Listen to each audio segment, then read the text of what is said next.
है पुरंदरपुर, वहां पर एक ब्राह्मण रहते थे। स्वरूप ब्राह्मणों का था पर स्वभाव वैश्यों का। वैश्य मतलब हमारे बनिया भाई लोग, उनके जैसा उनका व्यवहार था। कैसा? व्यापार करते थे, धन देते थे, उस पे ब्याज पे धन देते थे लोगों को, और अपना गल्ला खोल रखा था, गल्ले पे बैठते थे। और इन सबके साथ साथ महाकंजूस, खूब धनवान थे। भगवान की कृपा से उन पर ब्याज का इतना धन आता था कि वो पूरे पुरंदरपुर गांव को अकेले भोजन करा सकते थे। पर इतने कंजूस थे, दूध में अगर मक्खी भी गिर जाती तो दूध छान के पी जाते थे, और मक्खी को यूं पकड़ करके उसके भी 2-4 बूंद छींटा जो दूध के होते थे उनको भी लेके पी जाते थे। दूध का क्या बिगड़े, इतने कंजूस। उनकी पत्नी का नाम था सरस्वती देवी। क्या नाम था? तो सरस्वती देवी जो थी, उनके पिताजी ने इसीलिए ब्याह किया कि भाई ये विप्रदेव जो हैं बड़े धनवान हैं, बेटी खुश रहेगी हमारी। तो सरस्वती देवी का ब्याह हो गया। उनकी मां ने, पिता ने जितने गहने दिए, ब्याह के अगले दिन ही, देवी सुनो, सबरे गहने उतारो अपने। बोले क्यों? अरे देखो कितनी अच्छी नक्काशी की है इसमें, कितने अच्छे से तुम्हारे कुंडल बने हैं, कितने अच्छे तुम्हारे गले के हार बने हैं, हाथ के तुम्हारे बढ़िया कंगन कड़ूला, रोज पहनोगी तो घिस जाएंगे, उतार दो सबको। पत्नी ने भारी भारी सामान सब उतार दिए, और गले का एक मंगलसूत्र रहने दिया, हाथ के कंगन रहने दिए, पैरों की पाजेब और पायल रहने दी। अपने ब्राह्मण देवता जो थे, इनको वो भी अच्छे नहीं लगते थे। रोज अपनी पत्नी को, तो क्यों इनको पहन के घूमती है, उनको दे दो, अंदर तिजोरी में रख दूं मैं। पत्नी कहती है तो सौभाग्य है, ये तो पहनने दिया कीजिए। महाराज कहते कहते 6 महीना हो गए, रोज टोकते। अब तो ये स्थिति में आ गए कि पत्नी के हाथ का भोजन नहीं करते थे। वो रोटी बनाती, बोले मुझे नहीं पाना, और अपनी दुकान पर जाके वो दुकान के बालक से कहते अपने घर से बनवा ला। रात में बोली आप कैसे मानेंगे? बोले ये उतार दो जितने पहन रखे हैं। उसने कान के कुंडल भी उतार दिए, हाथ के कड़ूला भी उतार दिए, पाजेब भी उतार दी, गले का मंगलसूत्र भी उतार दिया। सब बिल्कुल कोरी हो गई बेचारी,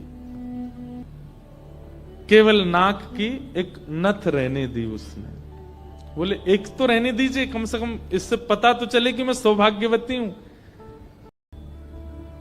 तो कभी कभी ठाकुर जी पूरे संसारियों पे भी ठाकुर जी रीझ जाते हैं।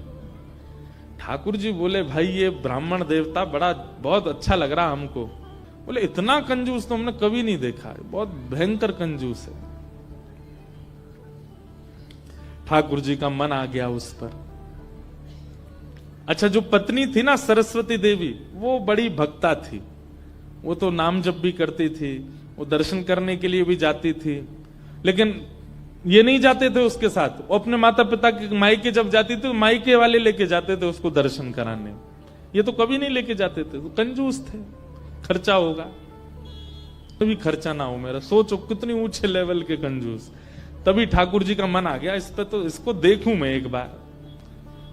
और हमारे श्री पंडरीनाथ भगवान, श्री विठल भगवान, एक दीनहीन से ब्राह्मण का रूप धारण किया, फटी सी धोती पहनी और पुराना काला सा जनेऊ धारण किया, और महाराज ऐसे तिलक सा लगा करके बिल्कुल दीनहीन, झुर्रियां पड़ रही हैं मुखमंडल पर, और ऐसे हाथ जोड़ते भय इनके दुकान पर पहुंच गए। रूप रंग देख करके ही पहले तो ब्राह्मण देवता समझ गए, बोले अरे ये और आ गया, ये कुछ देना वेना तो है नहीं, मांगेगा।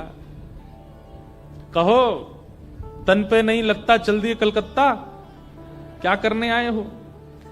ठाकुर जी बोले बहुत गरीब ब्राह्मण हूं मैं, मेरी बेटी का ब्याह होने वाला है, अपनी पुत्री का ब्याह करना है मुझे, और मुझे ब्याह के लिए थोड़ी व्यवस्था चाहिए धन की। आप तो बहुत बड़े धनवान सेठ हैं, कृपा कर दीजिए ना, कुछ दे दीजिए मुझको, मैं अपनी बेटी का ब्याह कर दूंगा। और थोड़ा ठीक हो जाएगा। या तो धन दे दीजिए, नहीं तो कुछ सामान दे दीजिए, सामग्री दे दीजिए, मैं उसी से कुछ ना कुछ तो व्यवस्था करूं। ये देखो मेरी धोती यहां से उधरी हुई है, मेरा कुर्ता यहां से फटा हुआ, कैसे तुमको दूं? मैं खुद नहीं अपने नए खरीद पा रहा, तुमको कहां से दूं भाई? ये सब तो केवल बाहर का दिखावा है, मेरे पे कोई पैसा वैसा कुछ नहीं है, दूसरों का धन ले रखा है मैंने। भैया चलते बनो, कहीं और जाओ, किसी और से मांगो, भगवान करे तुम्हारी बेटी का ब्याह बहुत अच्छा हो। बोले मुझे या तो धन दीजिए, नहीं तो मैं यहीं बैठा रहूंगा। ठाकुर जी जिद पे आ जाएं तो उनको कौन हटावे? आपके दर पे आया हूं, कुछ तो लेके जाऊंगा, मेरी बेटी का ब्याह है। अंत में हार करके ब्राह्मण बोला, देखो मैं ऐसे नहीं देता हूं, कुछ लाओ, मेरे पास गिरवी रखो, पैसा ले जाओ, और जब पैसा हो जाए तो पैसा देके अपना सामान ले जाना, तुम पे है कुछ देने के लिए? ठाकुर जी बोले मुझ पे तो कुछ भी नहीं है, मुझसे कुछ काम करा लीजिए दुकान में, मैं ये कर दूंगा, आपकी साफ सफाई कर दूंगा, इतना कर सकता हूं, उसके बदले कुछ दे। बोले उसकी जरूरत नहीं है, सब है नौकर चाकर मेरे पास, मैं तुम्हें बस इतना कह सकता हूं, कोई मूल्यवान सामग्री दो, पैसा ले जाओ, और जब पैसा हो जाए तो पैसा वापस दे के सामग्री ले जाना। मतलब इतना भी दान नहीं कर सकता मैं। ठाकुर जी बोले ठीक है, मैं जाता हूं, कुछ ढूंढ के लाता हूं। ठाकुर जी भी इतने खेलते हैं, ठाकुर जी जैसा खिलाड़ी नहीं है। ठाकुर जी गए उस ब्राह्मण देवता के घर, और घर जाकर के द्वार पे खड़े होकर रोने लगे। भीतर से सरस्वती देवी निकल के आई, अरे अरे अरे अरे ब्राह्मण देवता, आप इतना रो क्यों रहे हैं, क्या बात है? छोटी सी मेरी लाली बड़ी हो गई है, उसका ब्याह के लिए मैं बहुत दिन से वर ढूंढ रहा था, बड़ी मुश्किल से एक लड़का मिला है, अपनी बेटी का ब्याह करना है।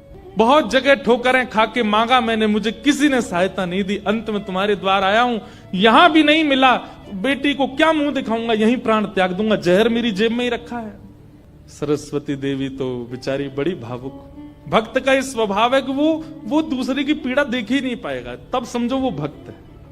सरस्वती देवी तो रोने लगी, आंखें लाल पड़ गई। बोले भगवान, मेरा मन अगर मुझ में सामर्थ्य होती, मैं पूरा घर आपको दे देती, पर मैं क्या करूं? मेरे पतिदेव इतना प्रतिबंध लगा के रखते हैं कि मैं स्वयं ऐसे रहती हूं, मैं आपको क्या दूं? ठाकुर जी तो इतने पछाड़ खा के गिर पड़े, अरे हाय राम, अब तो मैं जहर खाना ही पड़ेगा, निकालू कहां है? सरस्वती देवी रुकी रुकी रुकी, ऐसा मत कीजिए भगवान, चरण पकड़ूं आपके, मेरे पास एक ही वस्तु है।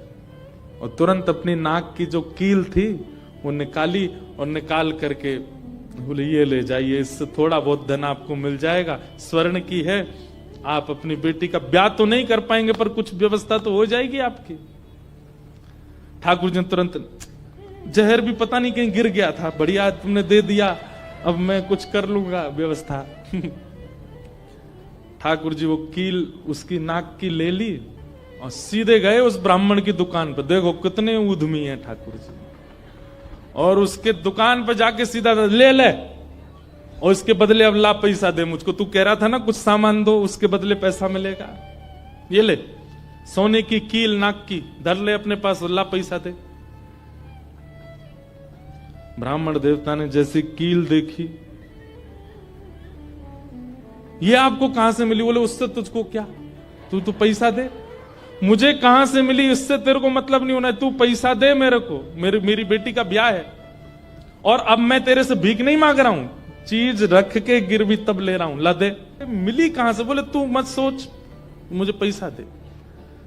कील उसने तिजोरी में अंदर रखी, और उसका जो धन होता था वो धन ठाकुर जी को दिया, ठाकुर जी ने जेब में धरी, निकल गए वहां से। ब्राह्मण ने अपनी भुजा ऊपर करी, बोले इसको बताता हूं, ये बहुत दानवीर बनती है अपने मन में, मैंने इसको बोला था एक कील पहने, वो तो बहुत अच्छी कृपा मुझ पर ठाकुर जी की, जो मैंने इसके सारे गहने उतरवा दिए, नहीं तो सब दान कर देती, एक कील छोड़ी वो भी दान कर दी किसी को। अब यहां वो ब्राह्मण जा ही रहा था अपने घर, उससे पहले दुकान का जो मुनीम था वो बेचारा सरस्वती देवी को बहुत मानता था, कभी कभी सहायता कर देती होंगी उसकी। वो सेठ जी से, इनसे ब्राह्मण देवता से पहले ही दौड़ के गया और जाके बोला, मैया आज बचो आप। बोले क्यों, आपने कोई कील दी थी किसी को? बोले हाँ दी तो थी, एक ब्राह्मण के ब्याह के लिए दे दी थी। क्या हो गया? उसने जाके वो आपके पतिदेव को ही दिया और बदले में ले गया पैसा। सरस्वती देवी, हाय नाथ अब नहीं बचूंगी, वो तो बहुत बहुत डांटेंगे। बोले वो आ रहे हैं, दुकान बंद कर दी उन्होंने, वो सीधे धोती चढ़ाए ऊपर चले आ रहे हैं सीधे, आप बचो। हे पांडुरंगा, हे विठलनाथ, हे मेरे प्राणनाथ, मेरी रक्षा करो। ये कैसा नियम आपने, मेरे आज जीवन में पहली बार तो कुछ दान किया, वो भी एक ब्राह्मण बेचारा अपनी हत्या करने पर तुला था तो मैंने किया।